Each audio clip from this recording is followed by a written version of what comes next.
You're listening to the Incomparables Total Party Kill podcast, in which a group of friends play Dungeons & Dragons on the internet for your amusement.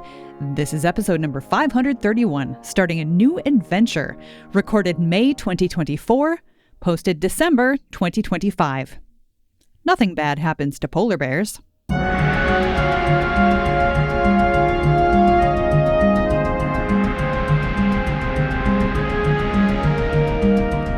Welcome back to Total Party Kill. It's me, Tony Sindelar, Dungeon Master, use he, him pronouns. And today we're doing an exciting thing. We are starting a new adventure. That's right, we are playing an adventure called The Slaying Stone. Will it feature a Slaying Stone? Probably, but you can never tell with the choices that my players sometimes make. Speaking of players, let's meet our players. Up first, it's Jason Snell, longtime recurring troublemaker here at Total Party Kill. It is hard to get rid of him. Yeah, recurring troublemaker. I like that. That's a good one. Hi, Tony. Yeah. I slay all day. Thank you, Jason. Also joining us, Aline Sims. Hello. I guess that's all you need to say right now. Yep. That's how we're doing this. Short and to the sweet. To the point. A new player here at Total Party Kill, Heather Berbert. Am I saying your last name at all correctly? Yeah, you're so close, Berberet. Okay. I mean, people like to make it fancy and say Berberet, which half my family has done, but since we're from Montana, I think it's just an artifice. Anyway, I am excited to learn to slay. All day. Cool. All day. Speaking of slaying, it's Chelsea Hackman. Welcome, Chelsea. Another brand new player here at Total Party Kill, and I believe brand new first appearance on the Incomparable Network. Indeed, it's my debut. Welcome. And next up, it's Annette Wierstra. Hello, I aspire to be a recurring troublemaker, and someday I will make it. Just keep doing what you're doing. It'll be great.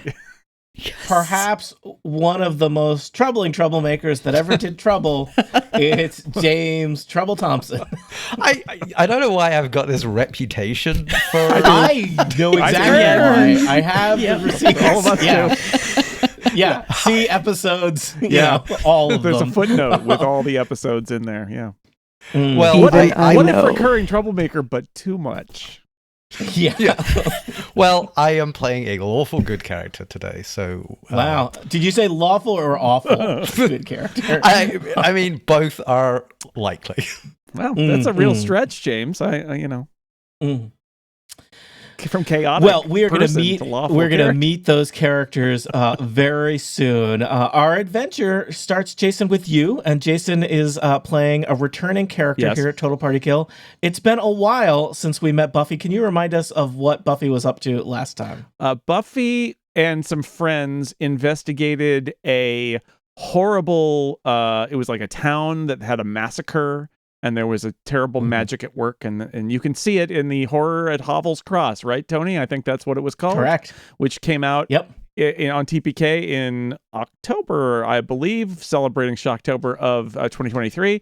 Buffy is a blood hunter. She is legally distinct from other characters who might slay things, but only vaguely indistinct from those characters. Is the name spelled with like an apostrophe? The lawyers would really appreciate it if it was B apostrophe. It's got a diacritical UFFY. somewhere, but you can't see it. It's invisible.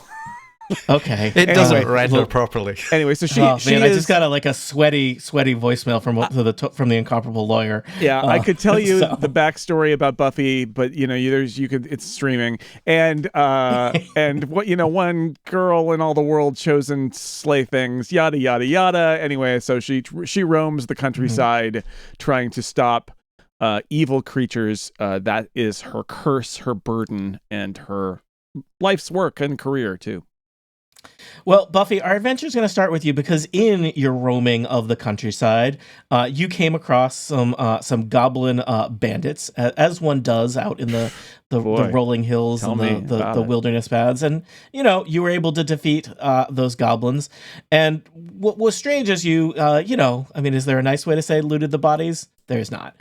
It was that you came across, they had in their possession a kind of a strange map. It looked like some kind of town, but it wasn't labeled, and a note written in a language that I haven't checked your character sheet, but I'm pretty sure you don't understand. Is it abyssal? And, these kind of... It was not abyssal. Then I don't know it. Yep. Do you read and write common? Yes. Okay, good. Just checking. It would be real inconvenient if it's Buffy only abyssal. speaks abyssal. No, abyssal, which we call in our world we call English. It's actually abyssal. It turns out that's a terrible lesson of D&D. We're the monsters all along, Tony. Anyway, yes, mysterious map and mysterious writing. And so, I imagine that you were strangely fascinated with this mysterious map and mysterious writing, and returned to civilization to find somebody to help out with translating it.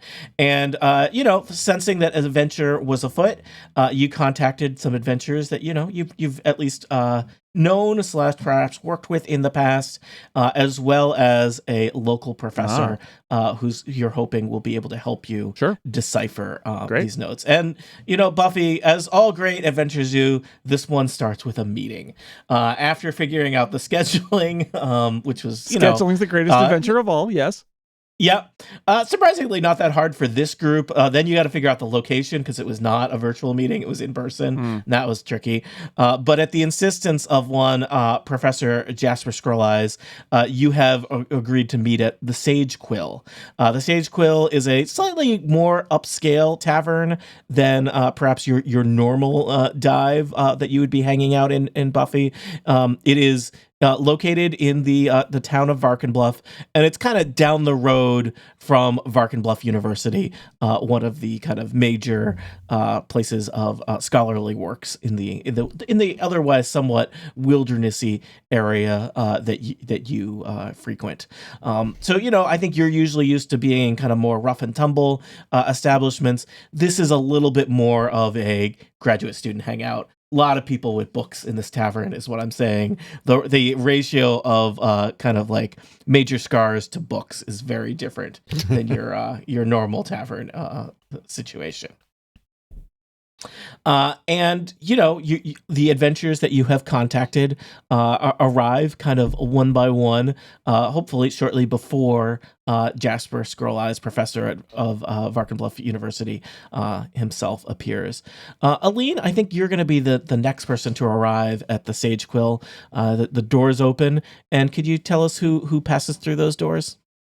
Yeah, Astrid. I usually have a last name, so I'm preparing myself to have a last name. It's just Astrid. Just Astrid.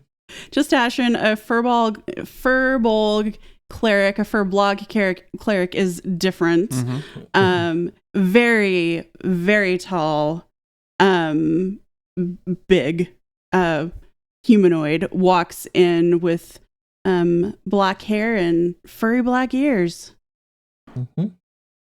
And I imagine you see Buffy over at kind of a big empty table that Buffy has secured, and exchange greetings. Yeah.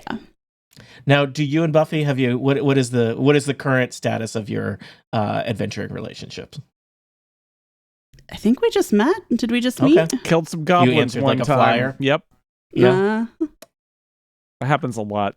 Okay. Basically, I don't know. The format of Buffy's life seems to be that she roams from town to town, killing evil things and righting wrongs, and then she's got to move on. So she's met a lot of people along the way.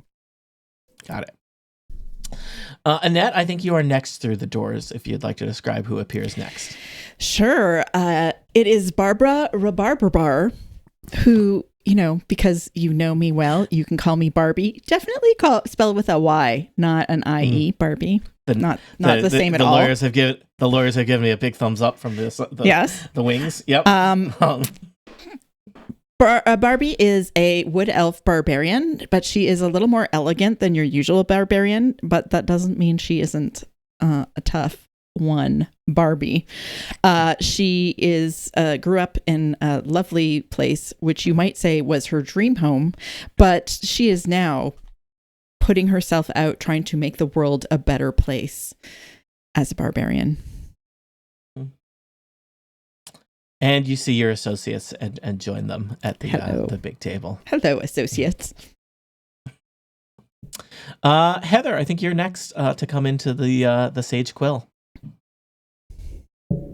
Oh, I am Leona Mountain Meadow, and I walk on in, I look around, not used to being in these public spaces, but I'm quite petite, very short. You might call me about half the size of, say, a human. And I am quite eager, though, to see what I can see, and really excited by all these people here and interested in having a pint of something. I think the Sage Quill has pints, though they also a lot of people at the Sage Quill seem to just be drinking tea, but the pints are available. So that would be hot leaf water? Yep. Chelsea, I think your character is next through the doors. All right, Dax Voltus walks on through those doors with a confidence that's not really earned.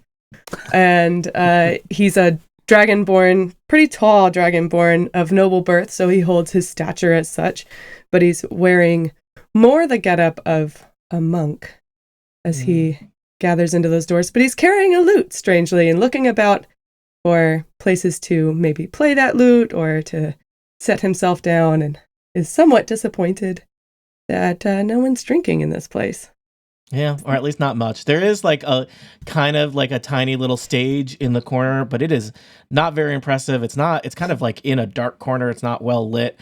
Looks like more of like you're getting, poetry slam vibes, not live music vibes from this place. So a vibe's a vibe. I'm gonna go join some folks that I might recognize over at the table with Buffy and everybody.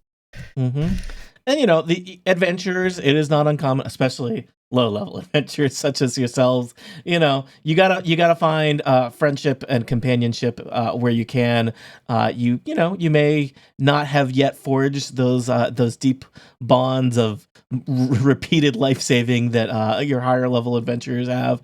But it's hard. It's truly being an introvert is the highest challenge rating of all in Dungeons and Dragons. But you got to find people, because the adventurers who don't find other adventurers find death. Which is the greatest adventure of all. No, it's pretty dark. James, you're next. So Celine Silverlight walks into this bar. She's a young human paladin, sort of medium length, pure white hair, practically luminous blue eyes. Not exactly the tallest or strongest person in here, but she walks in carrying a very large warhammer. She was found as a baby by this paladin order, who raised her and taught her how to fight, and she is basically out in the world adventuring to complete her training before she takes her final oath. She really just wants to do the right thing. And now James will explain that in character to the other characters. Maybe Buffy waves her over and is like, "Oh, let me tell you about this one. We met. There were some real bad characters, true evil, and honestly, she wasn't really sure about me either. But then I used my ability to track fiends and the undead to get to a nest of them, and I think that impressed her. That like I'm on the right side. So just everybody on their best behavior a little bit. She's young. Celine nods that she's basically she is not a fan of fiends or celestials or anyone like that. And we get it. She will take them out, but she's also very much about the rules. I just appreciated a character who might immediately, hello, I was found as a baby. Let me tell you, that's more of a bard, Tony. That's more. She's. I would say that she is not particularly worldly wise, so that is the kind of introduction that she would give. It's like, let me tell you about my orphan upbringing. Yeah, she's got a button on her armor. Yes. Ask me about my orphan. Ask me about my parents. Yeah, they're dead. Oh no. Why would you do that? Why did you ask? The door to the tavern bangs open, which seems kind of unnecessary, and a stout, burly-looking dwarven fellow is standing there in the framed by the doorway. He's wearing kind of shiny red armor. He is face is covered in scars. He's got his kind of long beard braided into a kind of fancy thing. And he would look extremely intimidating if his hands were not full of roughly 100 pounds worth of books that he is carrying as he makes his way into the tavern. And kind of just scurrying out from behind him is a gnomish fellow, short, bespectacled, and he's got kind of wild white hair and is dressed a bit like a dandy. And you get the sense that this might be a professor from the local university. He kind of peers around the tavern and sees your group and like taps the dwarven fellow on the shoulder and waves at him to follow him, and the two of them approach your table. And what do they say? Hello. Hello. Hello. I'm Barbie. Hello. Is one of you Buffy? Here. Yes, you wrote to me, Professor Jasper Scroll Eyes. This is my servant, Derek Bloodhands. And you mentioned that you had a map that you needed help with. I am, of course, a professor of cartography, ancient languages, and maps. You know, it's cartography funny. means maps. He says, looking around at the rest You know, of you. it's funny. As if perhaps some of you. I thought you were Bloodhands and he was Scroll Eyes. No, well, I'd say we get that all the time, but this is the first. I know. Well, kind of grunts. Good and news. Puts the books on the table. I need you to look at this map. Mm-hmm. Yes. He pulls out a jeweler's loop, which he fits on top of his glasses, and begins studying the map on the table. Let me just make that map visible to all the players. So here is the map that Buffy recovered from the goblins. Now, the map, for our listeners at home who can't see this map, the map sure seems like it shows some kind of, I don't know, medium-sized town, small city. When does a town become a city? Don't write to me. With a variety of buildings. It's kind of encircled. It's by a river. It's kind of in a little bit of an oxbow situation. There's a drawbridge. There's some fields and probably pastures inside the town with a variety of structures. But the map is missing, first off, any kind of identification of the town that this is, or labels for any of the structures within the town, or any kind of situation of where is it in a given geographic area. Now, tell me what you can about the provenance of this map. How did it come into your being? Founded on a dead goblin. Oh, dead goblin. And was there perchance any supplemental documentation with it? I don't think so. There's a note, Jason. Oh. There was a Post-it note on the back. I didn't mail you the physical note. There's a note written in a language you did. Indeed. Is it? So it's not on the back. It's just another piece of information. Yeah, another piece. All right. Piece of paper. Right next to it in the pocket of the goblin in question was this note, which is in a language I can't read and has a strange symbol on it that I don't recognize. I didn't do maps in school, okay? No, I did, Young Adventure. It's my whole thing. And so Professor Scroll Eyes is studying the map, and then he's going back and forth between the note and the map, and he says, it's very, very interesting find. Well, I will tell you, the author of these two documents are not the same. The document here, the note with the text and the strange symbol, it appears to be in a particularly unusual variant of the goblin tongue, and I don't know the origins of this symbol myself, but the map is much older than this note, and in fact, I am relatively confident that I have identified the location in question. Oh, so already. The note says where this town is. I am. Hold on. I'm still trying to decipher the note. the note, I'm unclear about how the note relates to the map. But the map, I can tell you, I was pretty sure right away. The map is it's an old city that's it's not even known by this name anymore. But at the time, this would have been a map of a small city called Kiristan. So, what was that again? Kiristan. Oh, Kiristan. Yes, Kiristan. Yeah. Yes. Yeah, and perhaps you don't recognize the name Kiristan because these days it goes by a different name. You see, Kiristan, it fell on hard times, and it's more regularly these days known as the Goblin City of Gorisbad. Oh. And I am translating the note for you here. A little tricky. I think there's some proper nouns in here that trip me up a little bit. So these are phonetic translations. I apologize if they're not 100% direct. But here's what I got, and he kind of translates it on the back. And Buffy, here is what the translated note reads as. Find Hujat, severed eyes. Seek Slaying Stone, he will help or suffer. Signed, V.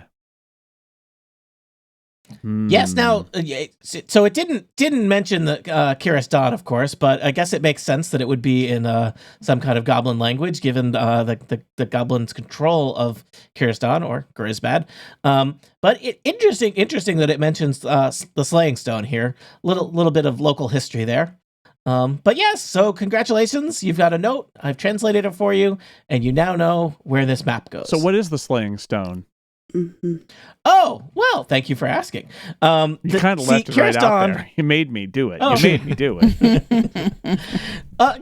Kiristan, back in its heyday, was basically famous for their so-called slaying stones. These were magical artifacts that the rulers of Kiristan controlled, and the idea was that you could use a slaying stone. The rulers controlled these stones, and basically simply speaking the name of a creature to whom you wished ill intent would cause them to drop dead. Wow. I think Celine's ears perk up and she's like, I think we need to get this stone to prevent it falling into the hands of I want to go to there. Goblins. Now, as you can imagine, Kiristan was not always in the best of terms with their local neighbors.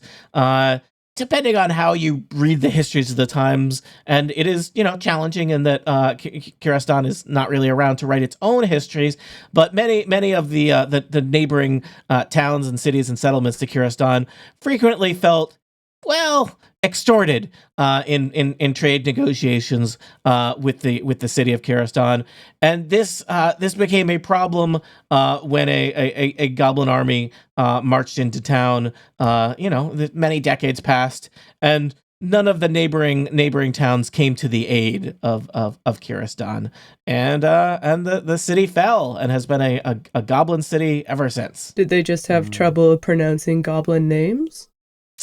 I suspect that some of that, or simply not knowing the names of the leaders, knowing the names of the elected leaders or otherwise noteworthy individuals of the other more permanent settlements in the area gave them power and influence. But perhaps they did not know the names of the goblin leaders themselves. And so something that what made them quite powerful had limited implications. So this is interesting. This suggests that there is at least one or more slaying stones still out there. No one has seen one in, it's probably been 30 or 50 years. Well. We need to get this. I think my order would be well suited to look after this stone, so that nobody uses somebody it. Somebody uses it, sure. Evil. Yeah. Can somebody give me any kind of, I feel like you might think to give me some kind of history check, because there's a lot, this is your standard start of adventure info dump, but feel free to give me a history check on any of the various proper nouns or things that have been mentioned in the last 10 minutes or so, in case you want additional background on those. Buffy, I I rolled 0. So All right. I take it you were that paying paladin attention. order that raised you was mainly into brainwashing, is what I mean, there was a lot of combat training. There wasn't really quite so much history. History, yeah. Okay. I also rolled a 0. Okay. High five. Celine, you and I are going to get along just great. All right. So Celine and Barbara, 0. Dax, did you roll not a 0? Is that what I rolled a not 0, a 19. 19. Dax, is there a particular thing about the various things that you think that you might be knowledgeable about? Be it the goblins, Gorazbad, Kiristan, the Severed Eyes, the Slaying Stone. What is something that you think that Dax might have heard about in his travels, given his bardic proclivities? Well, if any of those people are great warriors or have any great songs written about them, Dax might have heard one of those. Okay. I think you recognize the name Hujat. Hujat is a hobgoblin known for leading like a battalion of goblins. And you've heard of Gorazbad before. I don't think you were familiar with the previous name, Kiristan. And you know that he's kind of the closest there is to a horror story ballad about Hujat and ruling over Gorazbad, and that no one should mess with him lest ill befall them. So, as his last name probably implies, Hujat Severed Eyes is not the best guy out there. There's definitely songs about him ravaging through Gorazbad and making the general area into a wasteland for him and his goblins to reap what they will. Maybe. No, I will tell you, the grammar of the note is a little strange. Hujat's last name is not Severed Eyes, so it's a little unclear what Severed Eyes means in the context of that note there. So strike that then. Just Hujat, that guy. Yeah, just Hujat. Yep. Okay. Well, Goblins Buffy don't have commas. Buffy is all Yeah, I think the punctuation on this note is lacking. it's just scrawled. Parlez-vous goblin, anyone? Yeah. Yeah, it's hard to translate the grammar. Buffy is obviously interested in the history of the Slaying Stone, and in a huge waste of dice karma, I rolled a crit on my history check. Oh, you know about the Slaying Stones. You know that they were created by a powerful order of tiefling magic users that in service to one of the original rulers of Kiristan, who took in a group of tiefling refugees, and basically their descendants kind of became pledged to Kiristan and to the human noble family that ruled over Kiristan, and they would build these they would construct these dangerous magical artifacts. Buffy, you know that the Slaying Stones themselves are not particularly visually distinctive or ornate. They just look like a rock that's got some runes carved into it. These are not the Fabergé eggs of magical artifices, but the idea that you can hold this rock in your hand and speak the name of a creature. I think you even know that, at least according to legend, you have to think about the creature in your head, and then that creature immediately drops dead. Is a powerful artifact. I think you know that some of the details of the Slaying Stone, in terms of how many charges does each stone have, or what does it take to recharge a stone, or other things like that, might be lost to time. But you are familiar with at least the story of how they came to be. Would I possibly recognize one if I were to see it, given my knowledge? Yeah, I could. We'll say see the rune or whatever and be like, "That's a Slaying Stone." All right. Yeah. Good. Would I have any additional background on this noble family, being that I also come from a noble family and we tend to know each other? Yeah, give me a history check with advantage.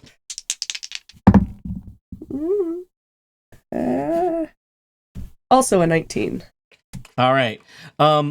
Basically it is the Kiris family ruled over Kiristan for generations until the downfall. And I think you would even know that there are basically some survivors of that lineage still kicking around, kind of living. They're not living large anymore, but they are technically still part of noble circles.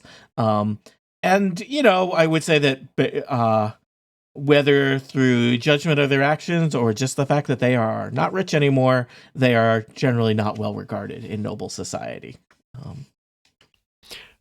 I was just thinking that Celine doesn't actually know what her real name is, so I am working on the assumption that means that no slaying stone can kill me. I wander over because there is a very large person now sitting at your table, which has caught my curiosity, but I've also been listening, eavesdropping. Hello, everyone. I'm Leona, and I can't help but overhear your very interesting conversation. It looks like you might be preparing to go out on perhaps a quest. And I wondered if you are looking for small people to join you on this big quest. And I rolled a 19. And I'm curious about this note and this symbol on this note that you have here. Oh, you'd be welcome to join us. I think we've all agreed that we're going to go. Do you know anything about that symbol or about the severed eyes? Leona, was that a 19 on history or a 19 on charming the group? It was on history, but we can do charm too. No, we'll give you So, Leona, you recognize that symbol. Perhaps you have seen it before. You recognize it specifically. It is the symbol of a group of Orcish mercenaries who are known as the Severed Eyes. Membership to their group is limited to orcs, and they are basically they do pretty not so nice stuff for cash. So it seems like whoever wrote this note, signed with just one letter, is a member of the Severed Eyes. All right. Well, that I do recognize that symbol, and I thought that's what it was. My teacher had warned me about these people, warned me away from them. But these slaying stones sound quite dangerous. And and I think that if they can hurt any entity, then they must be gathered and destroyed, because we don't want to be hurting anything at all, any living creature. So I would love to help find these slaying stones and get rid of them. I'm not sure that we should destroy the stones. I think they should be in the hands of people who are good. They belong so in a that museum. They can fight. No, so they can fight evil. I mean, it's a powerful weapon, and I'm sure my order would be very interested in it. I would spend a lot of time debating about where you're going to keep these items that you haven't found yet. Yeah, seriously. All right, well, so orcs. Hujat, the goblin, is with maybe the orcs. Yeah. A hobgoblin might be with orcs in the Severed Eyes, and they might have the things. I don't know. That's interesting. I would say probably many of you would be in a lot of goblinoid in the goblin community. There is a hierarchy, and the hierarchy tends to be kobolds are at the bottom, and then like one level above them, goblins, and then one level above them, hobgoblins, and one level above them, orcs. Oh, just so you know the hierarchy. It's basically it is a political hierarchy as well as perhaps a food chain, and a level of bullying, and so on. So you are possibly now deep into behind the scenes goblin politics now. Terms of a letter being written probably from an orc to goblins about a hobgoblin. Does anybody here speak goblin? No. Well, I speak abyssal though, so we can we can talk in abyssal, but it's not going to help. Yeah, you can talk to demons from the anything celestial, infernal, draconic. I can do all those. No. Mostly about fighting other planar creatures, not so much goblins. Sorry. Mundane goblins. Oh well. Yeah. Not going to be a lot of talking to goblins in this adventure set in a goblin city. Oh well. I mean, you could have warned us about that one, but oh well. It's fine. Maybe we'll What find do you a want friend from me? along the way to be our goblin translator. Who knows? There's 6 of you already. There's no more friends. So- You could have like 5 NPCs, yeah. Each of you gets a pet, and that pet gets a name. and that pet speaks and each goblin. pet speaks several languages. and Yeah. whispers in our I ear. was just thinking Yeah. that too. It's a Um, babelfish. Yeah. Yeah, Yeah. that was good. So Professor Scroll Eyes is like, well, this is all very exciting. I mean, I am curious about a slaying stone. I don't know if I actually ever want to see one, but promise me, if you happen to find one, you'll write me a letter. Hey, Deal. wait. Okay. Professor guy. Hey, wait. Guy. Yes. Smart guy who speaks goblin. Do you have or know where we can get like a little goblin primer, like a little phrase book or something? Hmm. I feel like whenever What- I travel somewhere, I like to speak the local language. He snaps his fingers at Derek Bloodhands, who does not like that. And Derek Bloodhands reaches into the pile of textbooks and pulls out a particularly heavy kind of dictionary-sized textbook that seems to be Goblin 101. Jasper is still thinking as he kind of taps his head as Tony does a Google search. Oh, I don't know. I just want to like be able to see if that sign says pit with spikes in it or bathroom. Or both. Sometimes it's the same thing. Those are the same so- thing. I know all the time, but I just, the bathroom is right above the pit with spikes. That's how that works. Yeah. Oh, that's Jasper what that reaches board into would his go. pocket, which it seems like he must have some kind of magic woven into this old his kind of tweed suit coat. As he pulls out a helmet that there's no way that was fit into the just kind of the pocket of his suit coat, and he puts this kind of strange helmet with kind of goggle eyes on the table and says, "Now, technically, this is property of Arkenbluff University. But if I were to lend this to you, I think I would have to. Would all of you be fine signing something that says you are temporary research associates of Arkenbluff Sure. University? Yes. Yep. Absolutely. Absolutely. I mean, like, it's not a lie. No, I'm technically it assuming. will be true. By signing it will be true. Then He- I'm happy to sign. All right. There's a round of drinks is had as Derek writes up the paperwork, and you are all sworn in as teaching assistants, research assistants at Varkenbluff University. With there's a lengthy section that says that you will receive 0 compensation for this work. Sure. Interns. Yeah. But in return, you will take temporary possession of some Varkenbluff University property, speak specifically 1 helm of comprehend languages. This kind of, let's be honest, not very cool looking helm that covers like 85% of your face, allows you to cast comprehend languages at will, which is a spell that for 1 hour, you understand the literal meaning of any spoken language you hear.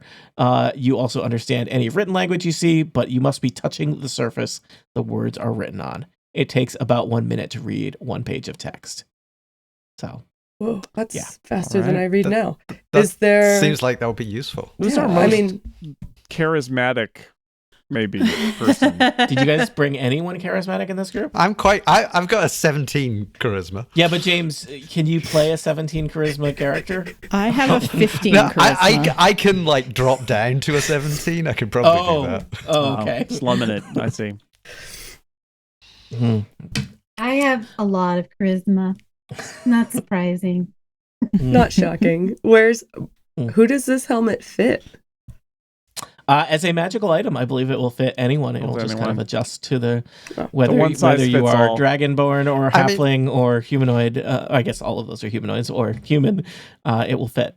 Great. So, Can we preferable- just put it on each of our heads, cast the spell, and pass it around? Do we have to attune? I think you have to attune to it. So no. Mhm. And we Yeah. also have to be touching the surface, right? That the I think that writing's was on? just for reading. reading. Just for reading. written. Oh, so Yeah, just sorry, for just for written. reading. Yeah, just for written language. So you can just have it on your head to talk. You don't need to. Mhm. Well, Well, great. I think our highest charisma. Well, is it just comprehend? You can't actually speak it? Excellent question. Is there another helmet that will let us speak it? I think it says you understand. I guess it's you comprehend it. So it does. I guess it's mainly for it's for hearing. It's not for speaking it. You need because it doesn't go over your mouth. You need the add-on gas mask version that gives you. So we can translate Goblin speak, but we can't. We can't We speak can that. translate correct. it to our Still language. And you would halfway hear better. it. Yeah, Mhm. you're halfway there. All right. I mean, maybe on our adventure we'll Well, find In that another case, thing that will let. in that case, I don't know who should use it. I am very low in wisdom and very low in intelligence. Yeah, same here. I think it should probably go to somebody who can understand and, Smart. One of the reason. smart ones. Yeah, like we hit we things. have We're that? not really. I have a Um, 20 on wisdom and a 17 on intelligence Okay, there we go. and a 19 on charisma. Okay. The I winner. vote the little one gets the helmet. Yeah. I am Yes, the helmet. terrible with It'll make you look languages, bigger. but Mm. yeah, is it a big helmet? Will It'll- it stay big when I it'll put it on my shrink- it'll head? shrink It's down. whatever size you want. So if you want it size to of be your head. slightly too big, Yeah. I want to. All right. I want to make my head look big. Well, Okay, you so may it need a will. hat for that. On top of the helm. Well, Heather, congratulations. Leona gets the first magical item of the adventure, a helm of comprehend languages. That is, you could, if you have the ability to navigate D&D Beyond, you can find that magic item and add it to your character sheet. But the main thing, it is just, it will allow you to understand languages. You don't speak. Guess what? Big one is comprehend languages. Also, good thing that for the purposes of my adventure that no one had that to begin with, or you wouldn't have needed to talk to this professor, and because you would have just read the note on your own. So yeah, If we'd remembered, we'd had it. Tony, can Yeah. you say what it's called again officially? yes, Helmet up. helm of comprehend languages, or perhaps comprehending languages.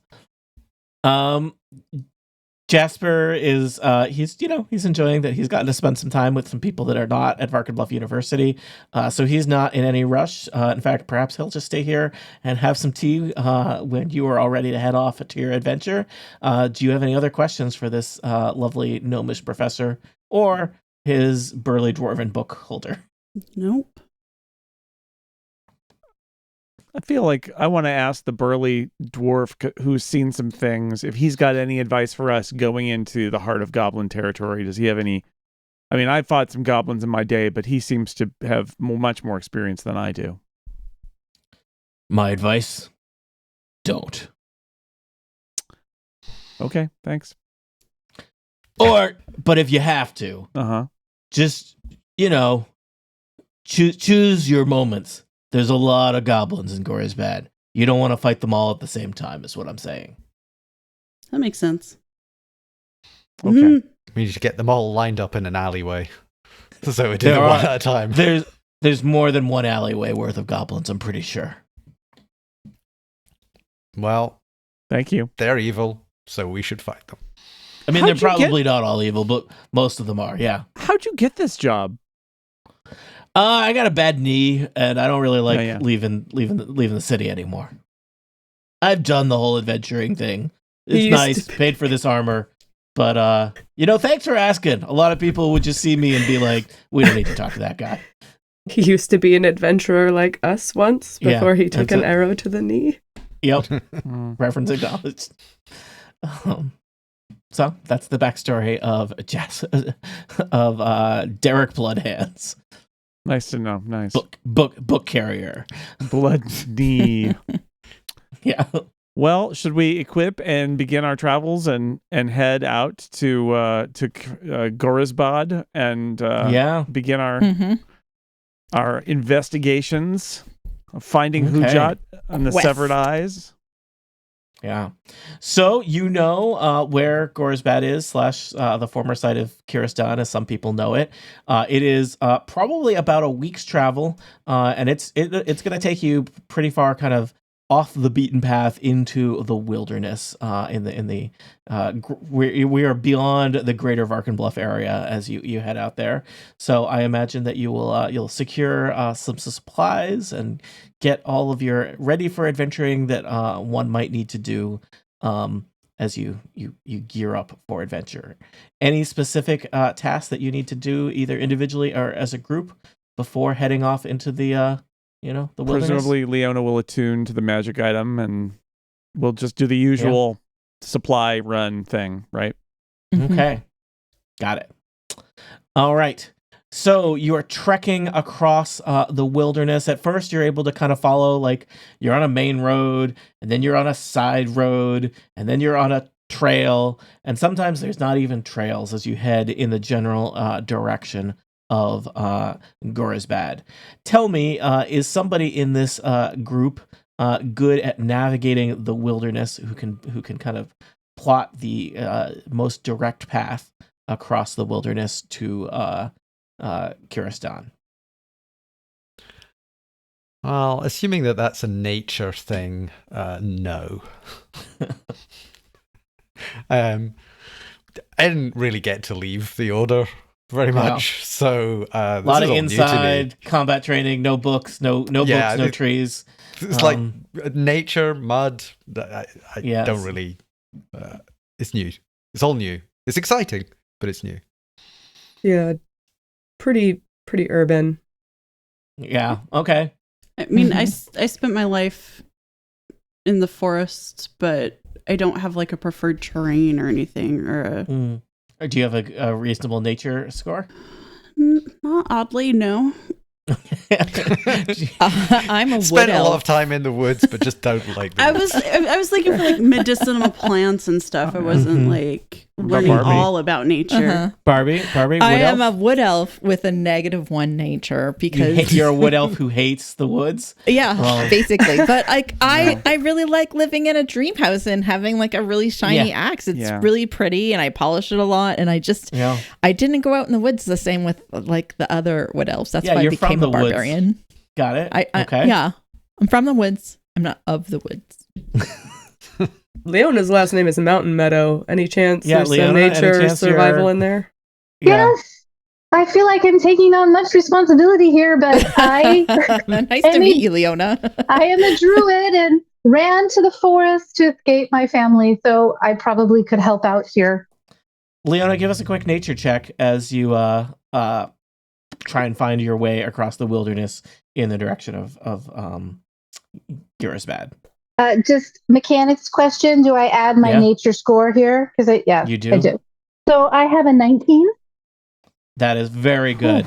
So Leona seems confident about traversing the wilderness, and it is hard when there is not a trail and you are just you're going through hills and woods and figuring out what's going to keep you headed in the right direction, what's going to not waste your time going up a mountain you don't need to go around, but Leona keeps you on path.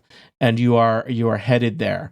You think after several days of travel that you are getting close to Gorisbad, and I'm going to just carry over your very high nature track, Leona. You know that you are in somewhat of a dangerous territory as you have spotted some wolf tracks on the ground in your vicinity. And so I think you probably are all a little bit on guard as your path takes you to an old river crossing that you are going to need to navigate. This is a place where there is, the ruins of a road, perhaps a road that at one point led to Kiristan, but the road has not been used in quite some time, and somewhere in the time past, the bridge that used to span this little river has fallen down, and perhaps some other travelers have laid some planks across the gap, but it does not look like the safest crossing. It also, even for relatively green level 2 adventurers such as yourself, there's a lot about this situation that suggests, if one was going to attack people on the road, this would be where you would do it, right? Can I see how deep Yes. the river is? Yeah, give me a quick perception check. 17. It does not look like it's too deep. It looks like it's probably between 5 and 10 feet deep, but it is, it's kind of a bit of a cliff area here, so the river is 10 feet below the span of the bridge, but not super deep. We're going to say mainly 5 feet deep. Does those wood boards across the bridge look pretty sturdy, or are they going to fall the second we set foot The on word them? that comes to mind is rickety. I got a 19 to a perception check to look around and see if I notice any signs that there might be somebody nearby that's not in our party. Yeah, Astrid, you are looking around, and you notice that the woods have gotten very quiet. There's not the sound of birds that you're used to, suggesting that there may be some kind of predator nearby. I let everybody know. So there are wolf tracks here. This situation concerns me a lot. I think we should try to figure out what happens here before we cross that bridge. And I can shape water so I could get us across, but I'm a little concerned about these wolf tracks. Mm-hmm. How fast is the river moving? I'd say, not fast. It's a pretty lazy river. So, realistically thinking, Dax is looking to see if he can swim. This would be a very easy to swim river. Even if you're wearing chainmail? I was just thinking that too. I mean, it would be an easy to wade river. I'm just saying, as far as rivers go, this one is high at the swimmability scale. You may bring your own things to that situation that make that easier or harder. Such as being covered in metal. We could cross at a different point if we don't like the look of this. This would be this is the place where there is some kind of architecture spanning the river. In the case here, it's being a collapsed bridge with some boards put in place. But you could certainly just try and ford the river.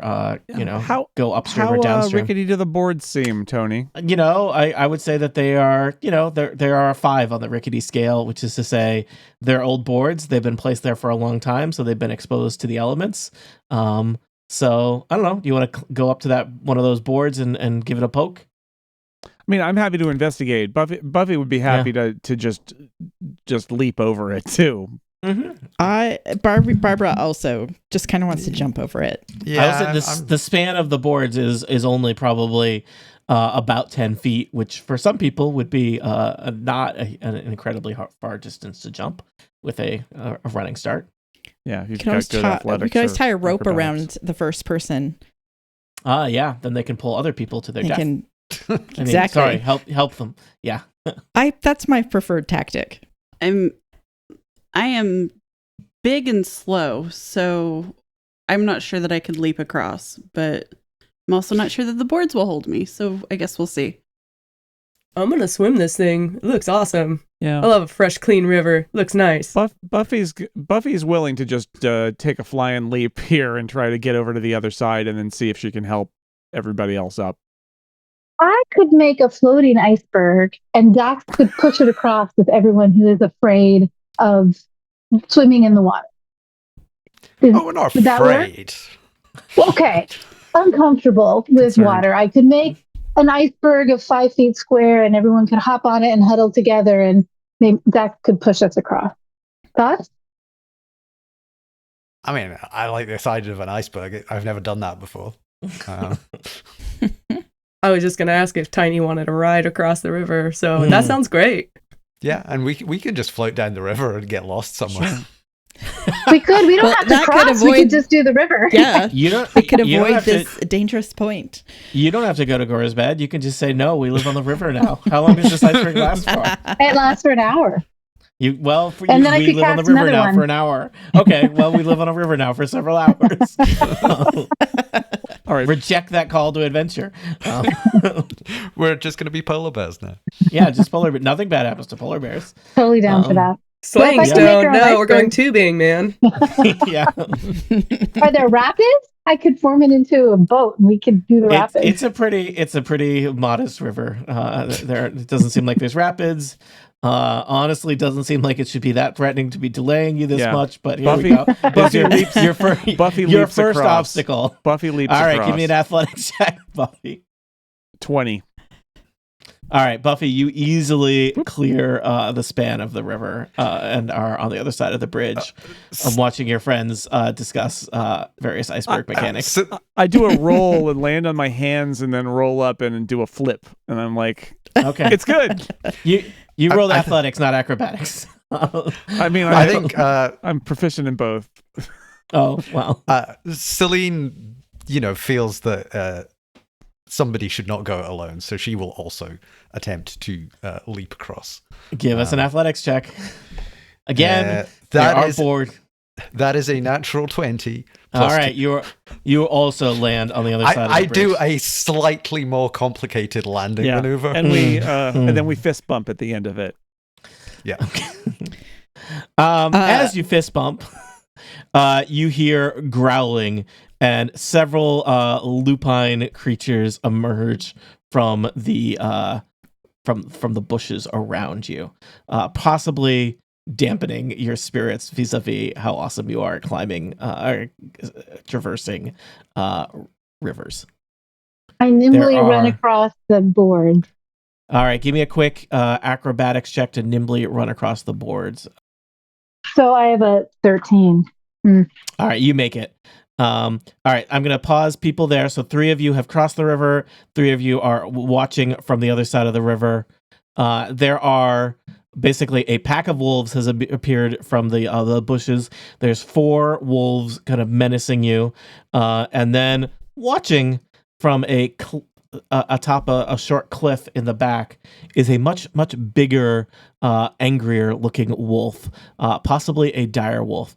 So 3 of our adventurers have crossed the river. 3 stand on the other side waiting to figure out what was happening, and wolves have joined the situation. A classic second level Dungeons and Dragons combat encounter is about to happen. Will you be torn asunder by wolves? Will you ever make it to Kiristan, aka Gorizbad? Will you uncover the secret of the Slaying Stone? Answers to some of those questions, but definitely not all of them, will be presented in the next session of Total Party Kill.